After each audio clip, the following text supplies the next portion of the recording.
Yo, what's up everybody? Welcome to the About Wellbeing Podcast, episode 25. We're a quarter of the way to 100. Woo! Alright, so as I mentioned previously, I'm going to start this podcast with a Friedrich Nietzsche quote.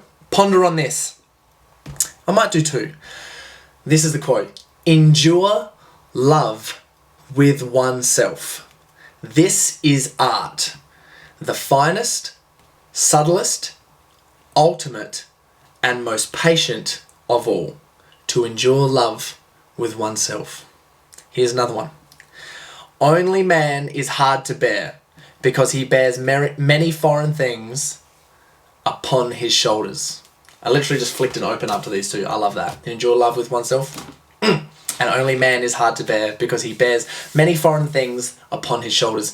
Now, I wasn't actually going to do this podcast, but I took some nicotine and now I'm feeling incredible. So I thought, I'm going to quickly do this ice bath, cold therapy, blah, blah, blah podcast. Now, before you judge about the nicotine, here's a little fun fact for you.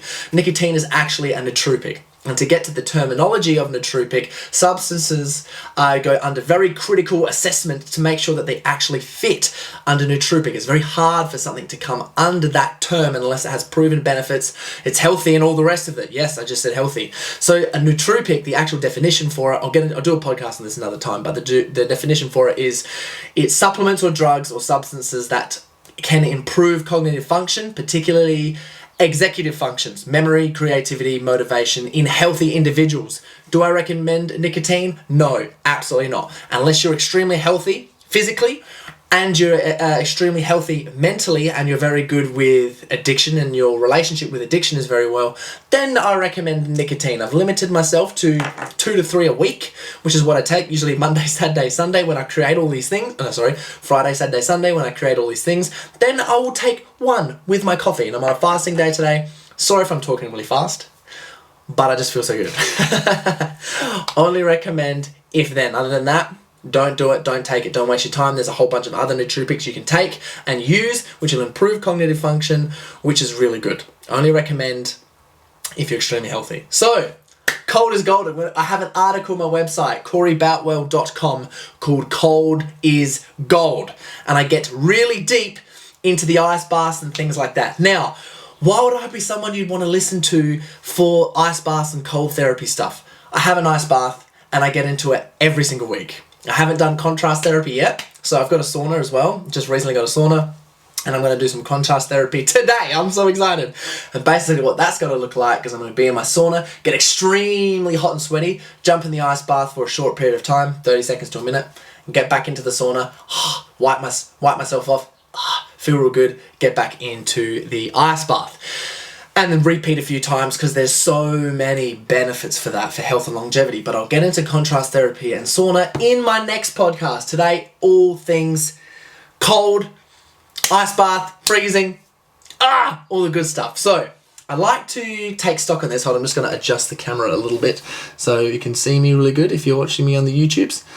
So basically, we have been getting into the cold ancestrally for the longest time. We're so used to it. Back in the day when we used to wash ourselves, we wouldn't jump into a shower. We'd get into a lake or the ocean or a stream or a waterfall or something like that, right? That shit is cold. It's probably going to be 10 degrees or under. Anything under 10 degrees, you can get extremely good cold adaptation on. So we're also physiologically designed to survive in the cold. There are people out there like Wim Hof and Marcel Hoff and all the rest of them doing, Aubrey Marcus, all those guys doing crazy cold things and getting in ice baths all the time. As you've probably seen, if you've been on social media and you are health focused at all, you've probably seen some sort of ice bath things. If you've played athletes or a sport, people jumping in ice baths, why are they doing it? So basically, one of the best things for exposing yourself to the cold is it increases your immune system like crazy. It increases like crazy. Your immune system gets so strong. Like, why is that? Well, back in the day when we didn't have air conditioners, we didn't have, heat stuff. We had a fire and that's about it. We didn't have climate control at all. So we were forced to be weathered all the time.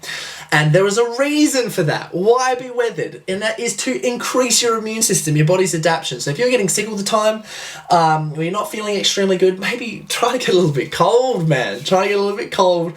a few times a week and just reap the benefits.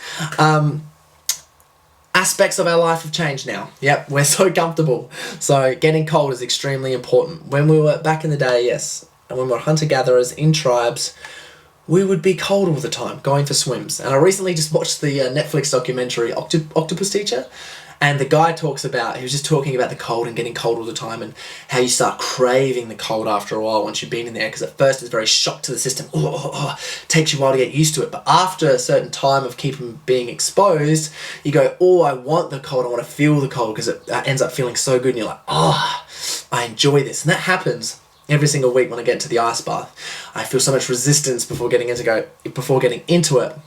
And I think, fuck, I don't want to get in here. It's gonna be cold as shit. I get in there and I feel like it's a minute to calm down.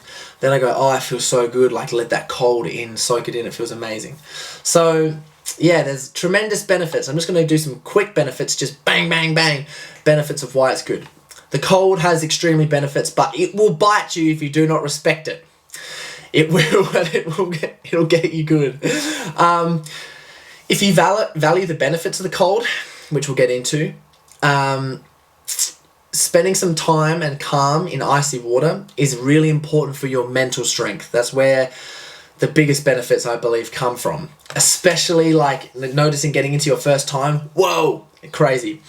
No matter who you are, submerging yourself in cold, icy water is hard, no matter how many times you do it as well. You do become cold adapted, but getting into it is extremely hard. One of the benefits that I really find from this is it's not actually getting into the ice bath itself. It's when it's cold outside.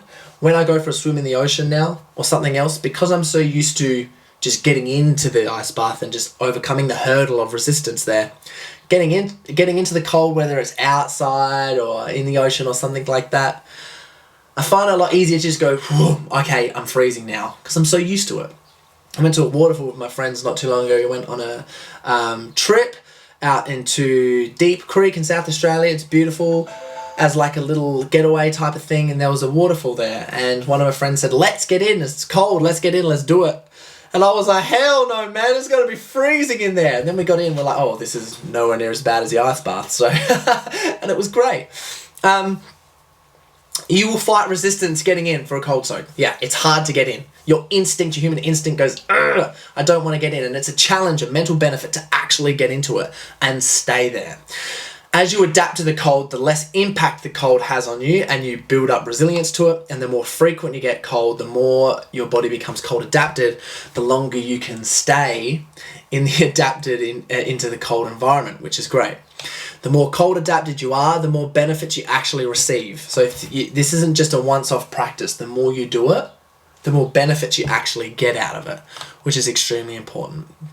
So I'm just going to go through some advice because we're getting into it, right, this podcast. But here are some tips to understand before actually getting into the cold water. If you just go, yeah, okay, whatever, Corey, I'm going to go get cold.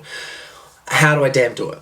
So what you want to do is it's a very spiritual practice as well. You're putting yourself in a controlled, stressful situation where things come up. Like some people, old trauma comes up, energy moves in ways that you don't understand. It's very difficult to understand. Like sometimes you can laugh a lot in the ice bath. Sometimes you're just zen, focused, feeling it. Other times a lot of negative emotions. If you've stored up some negative emotions, they will come out. It'll happen. You sort of have some things and it doesn't matter who you are, everyone adapts to the cold differently. So what you want to do if you're getting cold is recognize that sensation is just a sensation. And that doesn't, all these ice bath benefits as well apply for other areas in your life. I find one of the biggest benefits for me personally, getting the ice bath all the time, is that benefits come up just everywhere, whether I'm in the gym, whether I'm experiencing things with friends, where I'm experiencing pain or something somewhere else. I just think to myself, sensation is just a damn sensation. If you get a tattoo or something, sensation. It's not a good thing, but it's not a bad thing either. It's not good or bad. It's just experience. It's feeling. It's just sensation the body is feeling. Very meditative. So what you want to do is you want to remain equanimous. I can't say that. Equanimous? something like that. Which is basically calm and composed. As soon as the thought crosses your mind to get out, stop being cold, you start snowballing reasons, and your instinct starts building up all these things for, I need to get out, I need to get out. When I was first getting into the ice bath, my toes would be so cold. And I'd literally start the thought in my mind, I'd start thinking to myself, your toes are going to fall off. If you don't get out, you're going to get frostbite on your toes, and your toes are going to freaking fall off. They ain't damn going to fall off. You know how far your body has to push itself before frostbite? Like, Jesus. They were never going to, but my mind made me believe that, which is crazy. Therefore, it's important not to label anything cold. Don't say to yourself, it's not cold, it's just a sensation. That's that thing coming up again. Be aware that your mind is going to try and distract you any single way possible to stop. This happens when you're training, running, whatever, exercising, even just to start exercising, or even when you're in the hurt locker exercising. Oh, I should stop right now. This hurts. Oh, fatigue. That's where discipline and resilience come into play, and how you can be super elite, next level, ultimate, optimized human being physically and mentally, is by actually being aware that you're struggling, you're in the resistance, and you can keep going. You've got a lot more in there. The ice bath shows you that, and it shows everywhere else in your life. Amazing! So cold plunges give you a beautiful opportunity to put yourself in a controlled stress environment, see where your mind goes. We just said that. Listen to your body. When it's time to get out, though, it is time to get out. Notice the difference between the distractions of your mind and your body. Different, right? The same thing, but different. Nothing should be forced. When your body is ready to get out, it'll sort of tell you. You can get really calm. It starts to get a little bit more stressed. You're like, I've got longer in here. See how we go.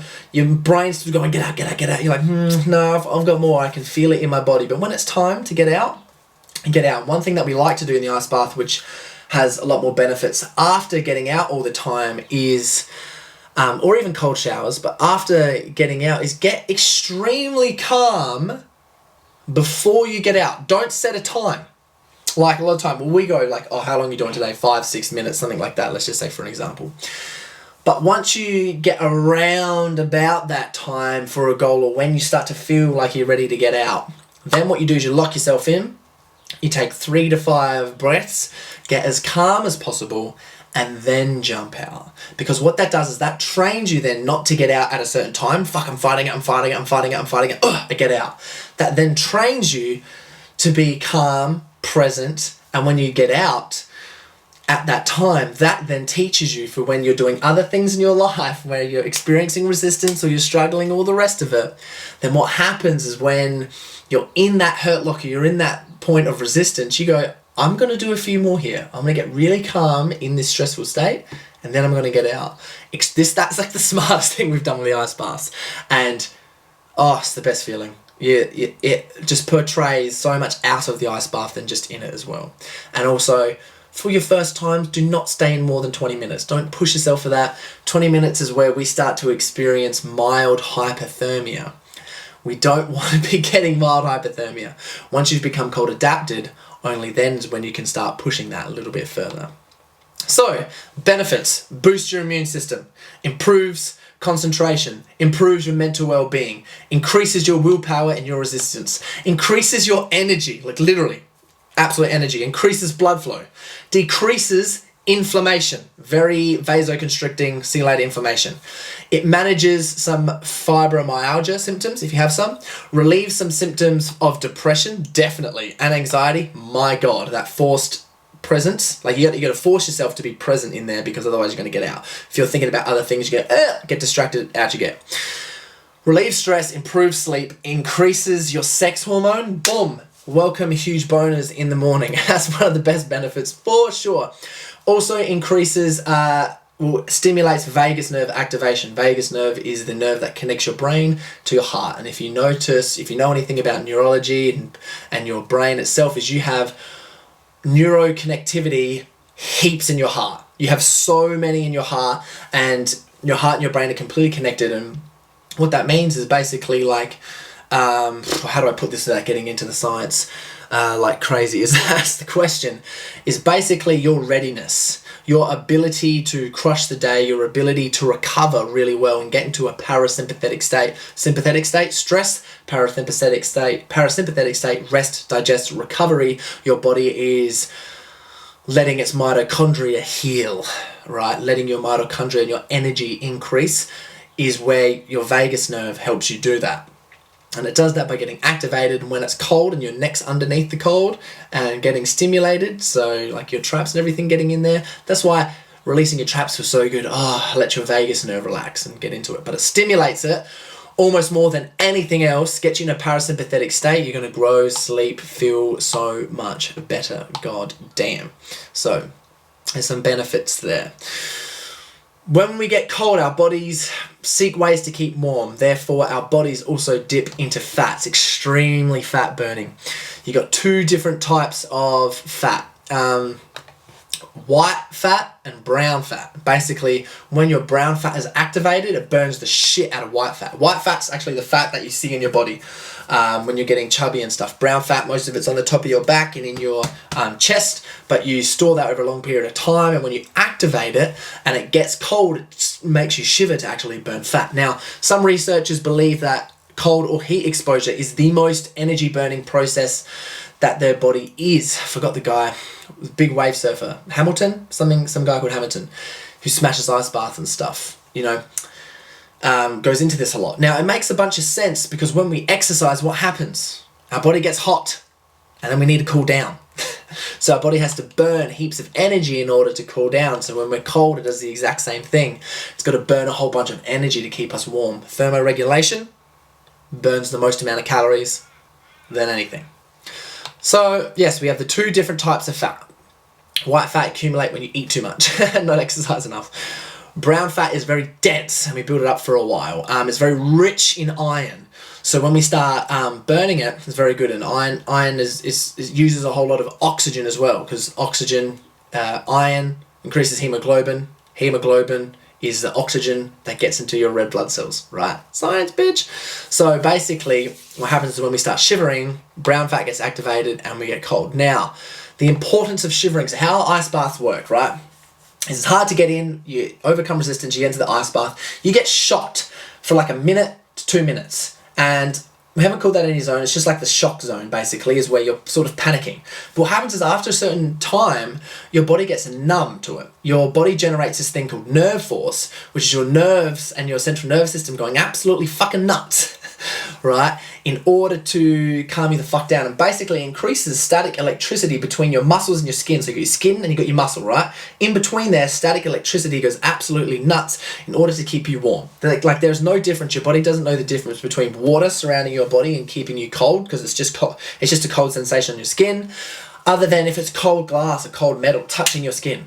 Same thing, right?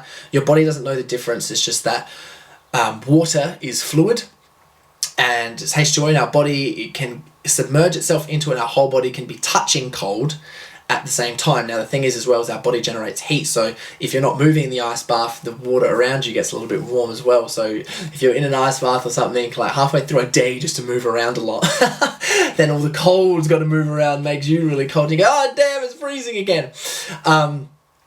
But yeah, so your body generates nerve force, and to calm that down, you got to focus on your breathing, and that's diaphragm breathing, not breathing in your chest. You got to breathe in to your diaphragm. Now, what your diaphragm does is it dips down, right? And there's like a pool of blood at the bottom of your diaphragm. So the deeper the breath into the diaphragm, the more blood you're going to get, the more hemoglobin's going to get into your blood. The warm blood is then going to be able to get pumped around, because as you breathe out, the diaphragm brings all the blood into your lungs, then your lungs can push the it oxygenates the blood, so you get very oxygenated, then it gets into your heart and pushes it around your body. So you have cold oxygenated blood and warm oxygenated blood just pumping around your body, and you can feel it. It feels great.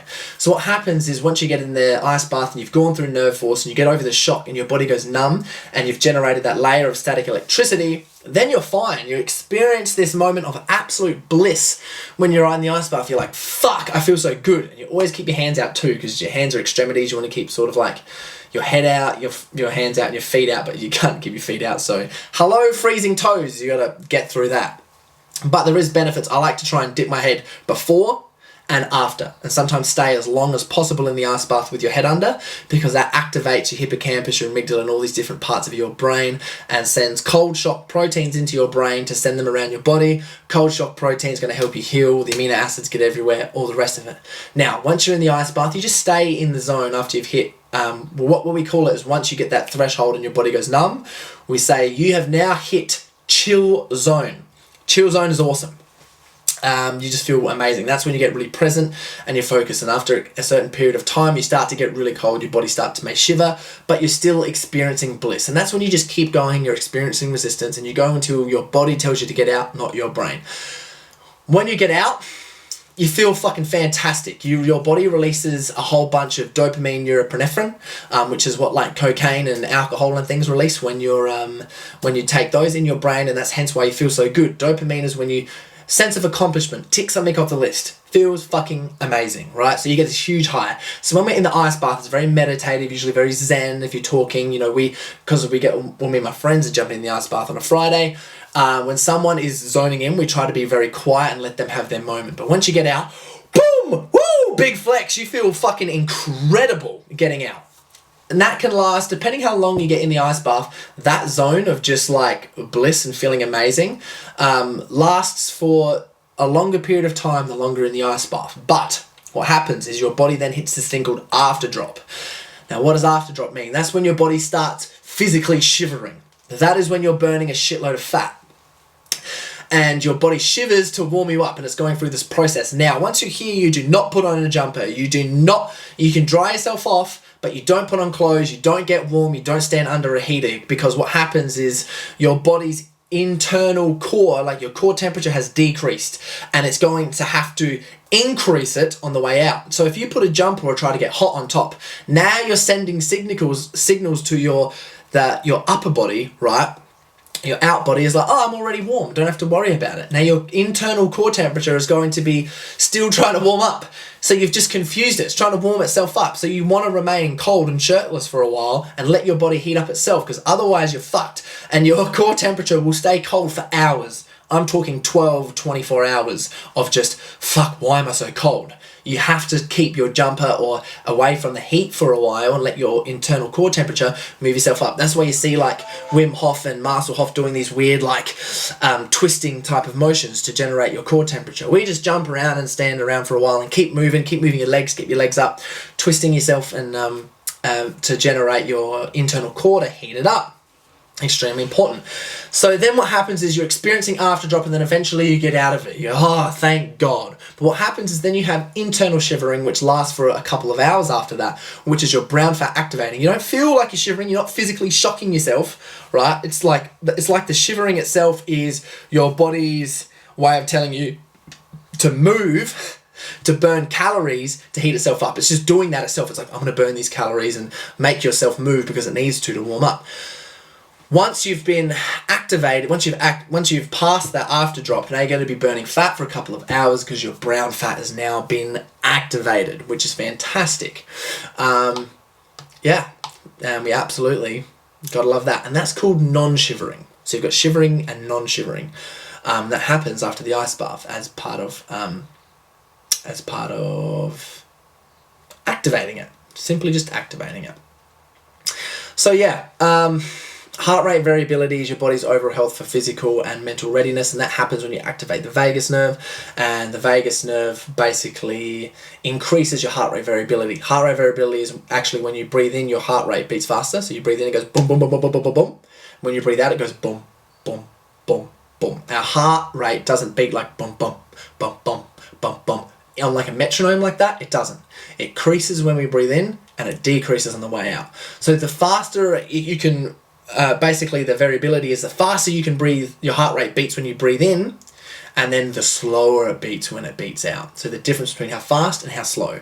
And basically you want that difference to be as much as possible. And you can increase that through ice baths, which is hell good. Super important. Now, there's a whole bunch of studies that have been shown that doesn't increase sex hormone or doesn't increase sex hormone, and they're very contradicting. But what I can say is that through my experience with getting in the ice bath with us, all the boys jumping in and getting around it, is that we wake up with huge bonus and notice a definite sex charge increase. Huge. You become a lot more horn and a lot more frisky, and I believe that sexual arousal and random boners, waking up with the boners, is the epitome of male health, which is amazing. So apparently increases luteinizing hormone, which is a sex hormone, which does that. And from my experience, yes, it does. Increases norepinephrine, which is your mood. So you feel fantastic. One of the things that from ice bath, which is great, is that, you know, I'm not sure if you guys have ever done anything really vigorous, very vigorous activity, like playing a sport, footy game, or done something nuts in the cold for a crazy hike and you've gotten dirty, whatever. Then you have a hot shower and you get to bed and you're like, I am so comfortable. And the hot shower is the best thing ever. That happens after an ice bath. That level of comfort is just, it doesn't come from, it's nuts. So yeah. Increases confidence and self-esteem because you get a sense of accomplishment, and if you're doing it with friends, you're doing it together, you get a real good sense of camaraderie. It regulates hormones and humbles the ego because it's really hard and makes you realize that you're not bulletproof and it's extremely hard. You develop a strong growth mindset, and it also improves mental resilience. Yes, I've gone through that quite a few times, which is great. And you can read the article. I go more into that on that. It also decreases cortisol. So whilst you're in the ice bath, you get an increase of cortisol, which is your stress hormone, whilst you're actually in there, because it's a very stressful state. But afterwards, it gets you into the most relaxed state ever and decreases the shit out of cortisol, makes you feel good, which, this is one real quick thing is very debatable, because ice baths for muscle building say that they don't increase muscle building, but the studies have been done for after, like immediately after training or heavy lifting, something like that. Immediately after you train, if you get in, it vasoconstricts, so the blood's not going to get into your muscles, therefore your muscles aren't going to heal. And they've done the studies, and people have lost, well, not, they've still made muscle gain, but not as quick if they weren't getting into the ice bath. Now here's the thing. What I say is that you get all these benefits afterwards: parasympathetic state, decreased cortisol, and all the rest of it. So if you get into an ice bath on a rest day, or you keep it, like if you get an ice bath in the morning and then train at night, or you train in the morning earlier and then wait a few hours until everything's gone and then get into the ice bath later on and you get a better sleep, I believe you're going to build a lot more muscle. It makes a lot of sense to me because, you know, muscle building actually comes when you're resting and when you're sleeping. And if you're getting a better sleep, and you get to a resting state a lot better, and ice bath's going to help you do that, then yes, they're going to build muscle. Just don't get in them immediately after your training. But getting into them after a run or some cardio when you're already really hot, or a sauna or something, amazing. It's going to reduce a whole bunch of inflammation, especially if you're injured or something too. When you first get injured, you don't want to get into an ice bath. You really want blood and things to drive into your injury area to actually heal it. But as far as the days afterwards, the injury or whatever it is, if you've got aches and pains or whatever and you have inflammation later on, perfect for that. It will decrease the pain, all the rest of it, but it does increase blood flow as well for afterwards, and then you got to rest and digest better anyway. So good.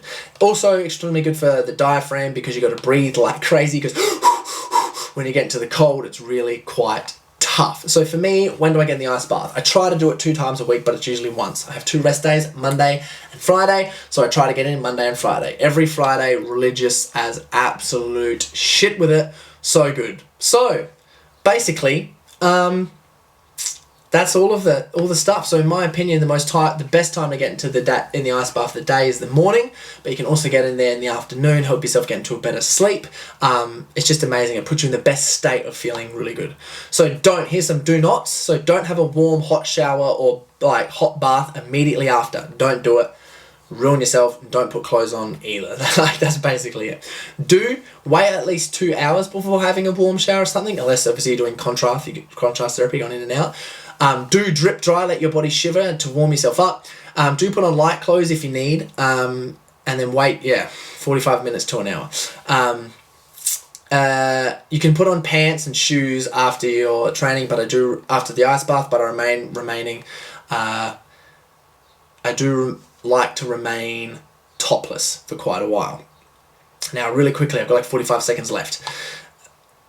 Increases, what I have experienced personally, increases libido ridiculously. You feel like a rock star immediately and the day after. It's absolute bliss in the ice bath. Once you're comfortable, it's the best you've ever felt. It's an awesome, good time. If you do it with your friends, sense of camaraderie. You build a stronger immune system. I literally do not get sick whilst I've been on it. Mental resilience blows my mind. What I've taken away from this is just next level. The mental benefits are my emotional response to the stressful situations have increased. I have also experienced the smallest penis you will ever experience of your life. Absolute little tiny button mushroom. You're peeing out your belly button when you go to take a piss. Crazy. I've experienced some amazing sleeps from it, and purely due to calming down after an ice bath, it feels like, you've gone through something next level. You've played some crazy outdoor sport, whatever, and the level of comfort at night is amazing. And especially if you do it with someone, if you're with a partner or something, or even just one of your friends, and you're just snuggling on the couch afterwards, it's like the best thing. And you have a hot drink after. I like to have my bone broth after an ice bath, and when I'm having that bone broth, it's just this is so damn good. So yeah, I've got nothing good to say about ice baths, and I extremely recommend. Cold showers, same thing. End on the cold. Have a warm shower at first. Enjoy that. Flick it to cold. Couple of minutes. Get your underarms and everywhere else nice and freezing. Make sure your upper back and your chest all cold. Feels so good. There's so many benefits there, guys. Yeah, enjoy that one. That's basically everything that I know on ice baths. If there's anything else or I've missed anything, please put it in the comments. If you've learned anything from this podcast, please share in your story. Just say, yo, that was a good one, nicotine boy, or something like that. And yes, please subscribe, please follow. I'll be sending out all these things. If you want to look at the article, ABoutWellbeing.com, just letting you guys know, I also have a recipe ebook out with all the good recipes in there for a bunch of my stuff. If you've been following me on Instagram, you see my stories for my crepe recipe there in the ice bath. I'll keep putting that up because my crepes are the fucking best. High protein, low carb, delicious, nutritious. Get around it. Yeah, super nutritious actually. I put macaroon in there, good for your testosterone. Oh my god. Yeah, so if you like this thing, subscribe. If you learn anything, you got to like or share this. If you didn't learn anything, then you can just tell me to get fucked, and that's fair enough. Big love, guys. I hope it's Friday for me, so I hope you enjoy your weekend, and we'll see you in the damn next one. Enjoy.